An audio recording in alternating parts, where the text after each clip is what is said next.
गुरु जी अनंतम अनंतम शुक्राना गुरु जी महाराज का।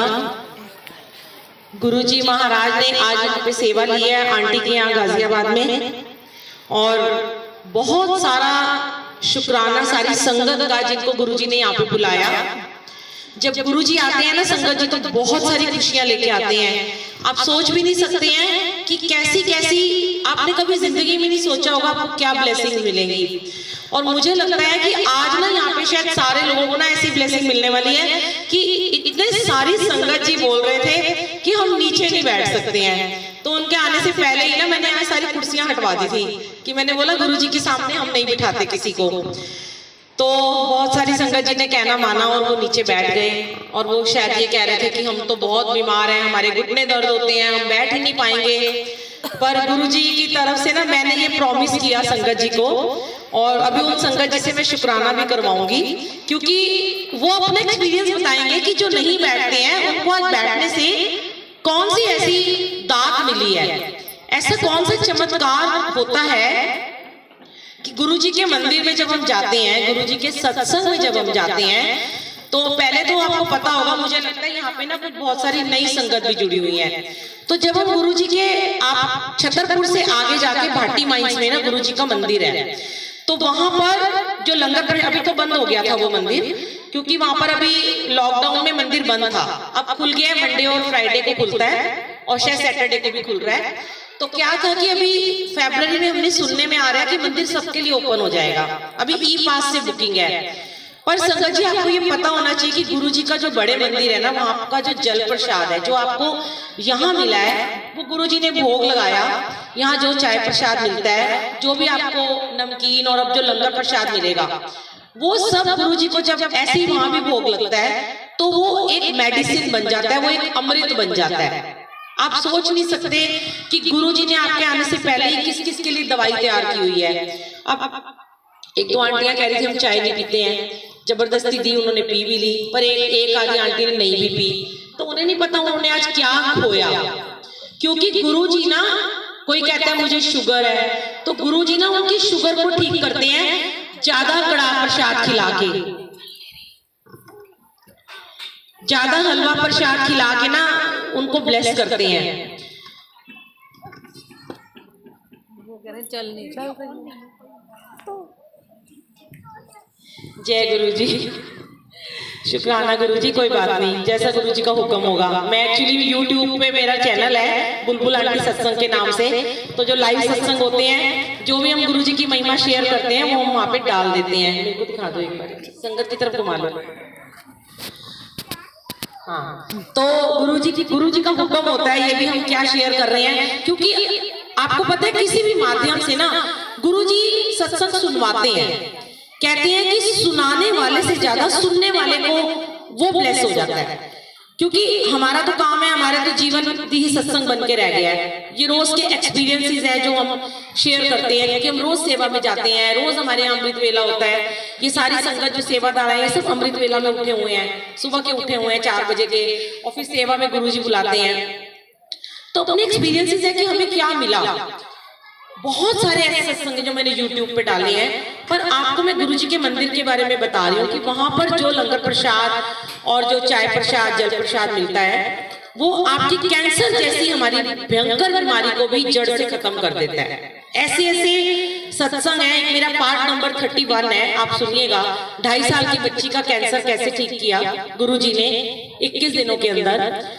एक ऐसे अंकल थे जिनको डायलिसिस होता था 3 महीने, और उनको लास्ट स्टेज का कैंसर था। गुरुजी ने उनकी 3 महीने के बाद, उनको 3 महीने से यूरिन नहीं आ रहा था, और उन्होंने ये मंत्र जाप किया लगातार और जल प्रसाद पिया, और उनको डायलिसिस बंद हो गया और उनको यूरिन आना शुरू हो गया। और एक बारी की बात है कि मैं एक बार बड़े मंदिर गई थी, उस दिन ना बंद हो चुका था मंदिर, तो मैं भी बहुत लेट हो गई थी। तो मैंने देखा कि एक ना वहां पे गाड़ी से एक आंटी उतरी है, रोती रोती, बहुत बुरे तरीके से रो रही थी, और उनको उनके हस्बैंड ना पकड़ के लेके आ रहे थे। तो मैंने ना उनको बोला कि क्या हुआ आंटी, आपको मेरे से रहा नहीं गया। मैंने उन्हें एकदम गले से लगाया और उन्हें बहुत प्यार किया। तो उनके अंकल ने बोला, बड़ी यंग सी आंटी थी। पहले बात तो मैं आपको बता दूं, यहाँ पे गुरु जी के सत्संग में सबको आंटी अंकल ही कहा जाता है। चाहे वो छोटी सी बच्ची है, चाहे वो बड़ा है, चाहे बच्चा है, वो अंकल आंटी है। और गुरुजी के यहाँ दरबार में जो लोग पैसे चढ़ा रहे थे, यहाँ पैसे भी नहीं चढ़ाए जाते हैं। तो वो मैं आपको बाद में बताती हूँ कि मतलब क्या नियम है। तो वो आंटी ना बहुत ज्यादा रो रही थी, तो उनके अंकल ने कहा, फूट फूट के इतना रो रही थी कि वो बेतहाशा रो रही थी और उनसे चुप भी नहीं हो रही थी। तो उनके अंकल ने बोला कि, मैंने कहा अंकल इनको क्या हुआ? तो उन्होंने कहा इनकी ना दोनों किडनी फेल है और ये ना अभी सीधी हॉस्पिटल से आ रही है। इनको डॉक्टर ने जवाब दे दिया है और ये मतलब बच्चा हमारा बहुत छोटा सा है, 3-4 साल का हमारा बच्चा है और ये इतना इस समय टूटी हुई है। इसको किसी ने हॉस्पिटल में ही कहा कि तुम एक बड़े मंदिर है वहां पे जाओ और वहां पे गुरुजी से ब्लेसिंग्स लेकर आओ, तुम्हें ठीक करेंगे। तो मैंने आंटी से कहा, आंटी ठीक है आप ना अभी यहाँ पे रुकिए, मैं आपको जल प्रसाद लेके देती हूँ सेवादार से। मंदिर तो बंद हो गया है और वो छतरपुर में ही रहती थी। तो मैंने कहा आंटी आप तो इतनी ब्लेस्ड जगह पे रहती हो, आप ना जब जब आपको टाइम मिले आप यहाँ पे आना। तो अंकल ने कहा इनकी तो हालत ही नहीं है। मैंने कहा कोई बात नहीं, आज जैसे लाए हो ना इनको ऐसे ही लाते रहने, इन्हें कुछ नहीं होगा। संगत जी शायद ये 3-4 साल पुरानी बात है। वो अंकल भी हमारे यूट्यूब के फॉलोअर्स हैं। मैंने उनका ये सत्संग कभी नहीं शेयर किया, आज पता नहीं क्यों गुरुजी ने करवाया। और अब तक वो आंटी चल रही है, उनकी जिंदगी भी चल रही है और वो ठीक भी हो रही हैं, पर उनको डायलिसिस होती है, कई सालों से होती है। अब वो दोनों हस्बैंड वाइफ मेरे से व्हाट्सएप पे बात करते हैं और बहुत अच्छे से बात करते हैं। तो जो उनको गुरुजी ने अपने साथ जोड़ा, तो कहते हैं ना कष्ट तो आते हैं जिंदगी में, पर कष्ट आके कब चले जाते हैं ये नहीं आपको पता, क्योंकि आपके जीवन में गुरुजी आ गए हैं। जब हमारे जीवन में गुरुजी आ जाते हैं ना, तो हमारे जो 90% कष्ट है, कर्म है, वो काट देते हैं, वो अपने ऊपर ले लेते हैं गुरुजी महाराज, और 10% हमारे लिए छोड़ देते हैं। वो भी 10% इतनी आसानी से कट जाते हैं कि आप सोच भी नहीं सकते। जो गुरुजी का ये यहाँ पर जो चढ़ावा नहीं चढ़ता, गुरुजी ने हमेशा ही इस दुनिया के लिए कल्याण करने के लिए आया। उन्होंने मानव चोला लिया और शरीर रूपी चोले में आकर दुनिया का कल्याण किया, पर तब उन्हें कोई रब नहीं मानता था। कहते हैं ना जब कोई चला जाता है तो उसको हम भगवान मानते हैं, प्रतिमा को भगवान मान लेते हैं। अभी आपने सुना एक आंटी ने मुझे कहा कि वो भजन बड़ा सुंदर था, दोबारा चला दीजिए, जिनकी प्रतिमा इतनी सुंदर। ये आजकल में से रोज गुरुजी चलवाते हैं, है तो कान्हा जी का भजन, पर हम अपने गुरुजी के लिए गाते हैं। और मेरे जो भाव है मैंने आज ही शेयर किया। मेरा नाती रहता है यूएसए में, जब वो हुआ था तब मैं गई थी और परसों वो 1 साल का हुआ है। 10-15 दिन से 1 महीने से ना कि गुरुजी ने मुझे ये सुनवा रहे हैं, तो मैं ना मेरे मन में भाव आता है कि मैंने उसको देखा नहीं है, वो 1 साल का हो गया, तो वो उसके लिए जैसे मैं गाती हूँ कि नाम है तेरा तारनहारा, कब तेरा दर्शन होगा। कब तेरा दर्शन, तो भगवान को हम कह रहे हैं, पर मन में तो मेरे वो बच्चा घूम रहा है जिसकी प्रतिमा इतनी सुंदर, वो कितना सुंदर होगा। तो उसको गुरुजी ने बनाया, बहुत सुंदर बनाया है। मैं क्या तारीफ करूं, दुनिया तारीफ करती है कि वो एक अलग ही बच्चा है हमारा। तो मैं गुरुजी को देख के कहती हूँ गुरुजी आपके लिए भी गाती हूँ और उसके लिए भी गाती हूँ मैं। तो भाव है ना, हमारे भाव जैसे आप परोसेंगे ना, उसी भाव से गुरु आपको प्यार करते हैं। हमारे गुरुजी के दरबार में सत्संग में आके देखिए कितना आपका रॉयल वेलकम होता है। कोई ऐसी जगह देखिए बैठने से पहले ही जल प्रसाद आपके पास आ जाता है, अभी बैठते ही है तो चाय प्रसाद का आ जाता है लंगर, नमक पारे, बिस्किट, समोसा और अभी इतना बढ़िया लंगर प्रसाद, और आपको कोई अपनी प्लेट भी नहीं उठाने देता कि नहीं बैठे रहिए, क्योंकि गुरुजी ने आपको आज के दिन राजा और रानी बना दिया। क्यों बनाया है? हम क्या इस काबिल हैं कि हम राजा और रानी बन पाए? हमने क्या किया? हमने ऐसा क्या किया जो हमें गुरुजी ने इतना औहदा हमारा बड़ा कर दिया, इतना हमें मान सम्मान दे दिया कि हमारे आते ही हमारे आगे थाल परोसा जा रहा है और हमें कहा जा रहा है कि आप अपने आज बर्तन भी नहीं उठाओगे। और चाहे वो कोई मेड हो, चाहे वो कोई ड्राइवर हो, चाहे वो कोई सड़क पे जाने वाला हो, उसको भी गुरुजी कहते हैं तू यहीं बैठ, तेरे बर्तन भी सेवादार उठाएंगे, क्योंकि आपने गुरुजी को यहाँ पे बुलाया है। जब आपने अपने गुरु को मान लिया ना, अपना पिता, अपना स्वामी, अपना परमेश्वर, क्योंकि गुरुजी खुद बड़े रॉयल थे, ऐसे ही रहते थे और गुरुजी अपने टाइम में भी ऐसी सबकी सेवा करवाते थे। कोई कहता था ना मुझे, अभी एक आंटी ने पीछे का इतना सा कड़ा प्रसाद देना, मैंने कहा आपको तो मैं ज्यादा दूंगी, क्योंकि गुरुजी जिसको शुगर होती थी गुरुजी उसको डबल प्रसाद खिलाते थे। आप बड़े मंदिर भी जाएंगे, वहां पे कोई चढ़ावा नहीं है, कोई भी फूल नहीं है, कोई आप कुछ नहीं लेके जा सकते, पर सबको मिल रहा है। तो ऐसा दर हम कितने भाग्यवान है जो आज हमें मिला है कि मिली चली जा रहे, हमें देना कुछ नहीं पड़ रहा। होता है ना ऐसा? हम क्या करते हैं, हम इतने नाशुक्रे हैं कि हम 10 रुपए भी चढ़ाते हैं ना, तुम्हारे मन में एक भाव आता है। सच कह रही हूं, मैं बुरा नहीं मानना, मैं भी ऐसी थी पहले। जब कीर्तन में जाना या कोई पाठ में जाना या गुरुद्वारे में जाना, बहुत पहले की बात बता रही हूँ। मैं खैर बचपन से बड़ी स्पिरिचुअल हूँ, मैं खैर ऐसे ना बोलूँ, मुझे को पता है कि मैं ऐसी नहीं हूँ, क्योंकि मैं ना जब भी अपने पर्स से कुछ निकालती हूँ ना, मंगला साहब जब जाती हूँ मैं, तो अगर मेरे पर्स से मैं खुले पैसे नहीं निकालती, मुझे लगता है मैं 100 रुपए निकालूं, तो मुझे लगता है 100 निकालूंगी तो मुझे 1000 मिलेंगे, 500 निकालूंगी तो 5000 मिलेंगे, तो वो दसवंत है। तो हमारे में अभी ये भाव आने में बहुत टाइम लगता है। मैंने बहुत सारी संगत को देखा है, किसी का मैं नाम नहीं ले रही, हो सकता है ऐसे नहीं भी हो, पर्स खोलते 10 का नोट ढूंढते हैं आजकल, क्योंकि 1-2 के सिक्के तो मिलते नहीं है, 5 भी नहीं मिलता, 10 रुपए ढूंढते हैं। मंदिर में जाएंगे कि या देखेंगे खुले करा ले, भाव है ना। यहाँ तो गुरुजी ने 10 भी नहीं लेने आपसे, भाव को ब्लेस करते हैं गुरुजी। है ना, आंटी हंस रही है, ऐसे होता है ना, 10 रुपए ढूंढते हैं हम, तो वो हमें गुरुजी ने उन चीजों से दूर ही कर दिया। ना तू 10 ढूंढ, मैं तेन 10 लाख देने वास्ते बैठा हुआ, तू मुझे मेरा दिया, तेरा दिता खामना, तू मैंने की देगी, हम कौन है देने वाले। हम बड़े खुश हो जाते हैं अगर आप ना मंदिर में किसी 500 रुपए चढ़ा के आओगे ना, सारा दिन अपने घर वालों को सुनाते रहेंगे। कोई भी औरत भी होगी, आंटी होगी, कोई बच्चा होगा, आज तो मैंने 500 रुपए चढ़ाए हैं, कोई बात नहीं अंकल, कुछ नहीं करेगा वो, जय गुरु जी, मत देखो उसको, आप गुरु जी को देखो, कुछ नहीं करेगा। यही तो बात है, यही तो गुरु जी ने सिखाया।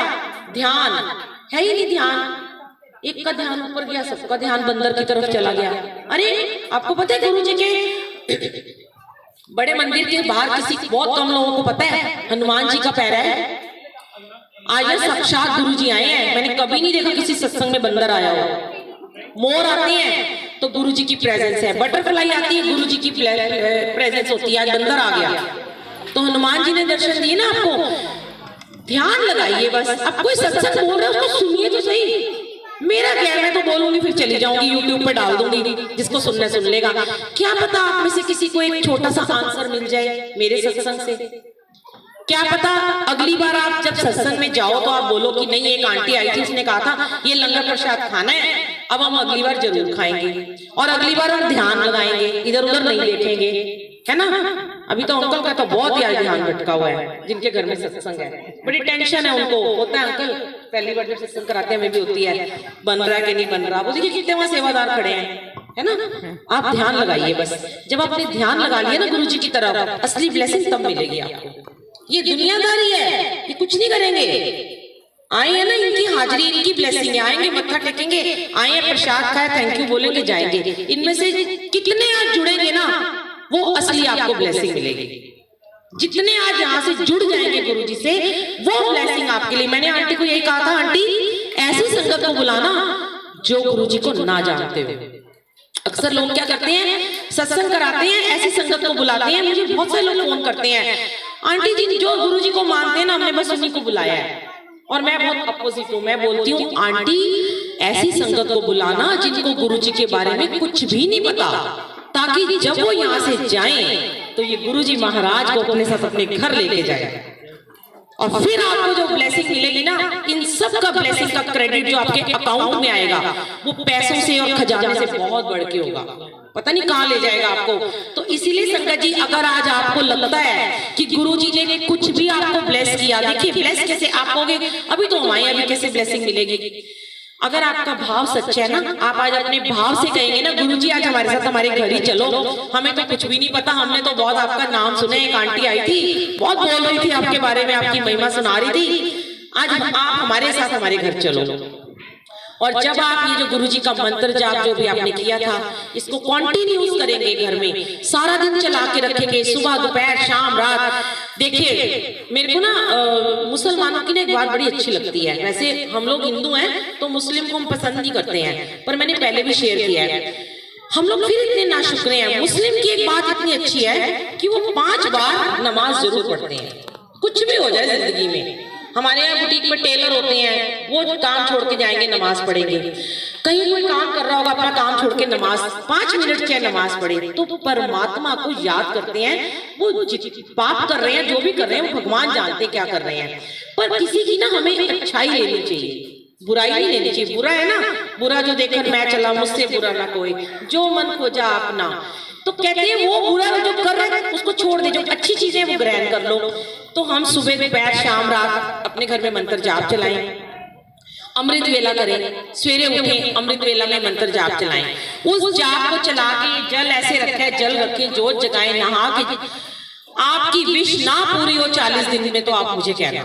आपके कोई काम रुक रहे हो, कोई कष्ट आ रहे हो, बिजनेस में प्रॉब्लम आ रही हो, आपकी मीटिंग्स में कुछ प्रॉब्लम आ रही हो, नौकरी नहीं है, घर में कलेश है, बुरी आत्माएं हैं, किसी ने कुछ कर दिया आपको ऐसा लगता है, आपके ऊपर कोई विपदा है, कोई पैसे नहीं है घर में, या पैसा तो खैर मांगना ही नहीं है ना। गुरुजी कहते हैं तू मुझसे 1 लाख मांगता है, मैं तुझे 10 लाख देने की सोच के बैठा हूं। तो मांगना नहीं है, मानना है। क्या मानने? यहाँ बैठे हैं गुरु के दरबार में, तो ध्यान लगाना है बस। फोन को कर देना स्विच ऑफ, बातें नहीं करनी। कितना शोर है मुझे भी सुनाई दे रहा है, पर मैं बिल्कुल इरिटेट नहीं हो रही हूँ, क्योंकि मैं इनकी महिमा गा रही हूँ ना। शोर हो रहा है, बड़ी देर से शोर हो रहा है। जब हमारा ध्यान सिर्फ यहाँ है, मेरा कंसंट्रेशन ये है कि मुझे बताना है गुरु जी के बारे में। जो सुन रहा है वो सुन रहा है, जिनका ध्यान उधर है वो उधर है। देखो आंटी ने तो मुंह पे हाथ रख लिया, तो बेटे को पकड़ लाइए ना, अपने बेटे को पकड़ के लाइए, बच्चा तो आपकी जिम्मेवारी है ना। चलो जय गुरु जी। अभी हम लंगर प्रसाद करेंगे, आज के लिए इतना ही, सत्संग काफी है, मैं शेयर करूंगी। अभी हम पहले थोड़ा सा आंटी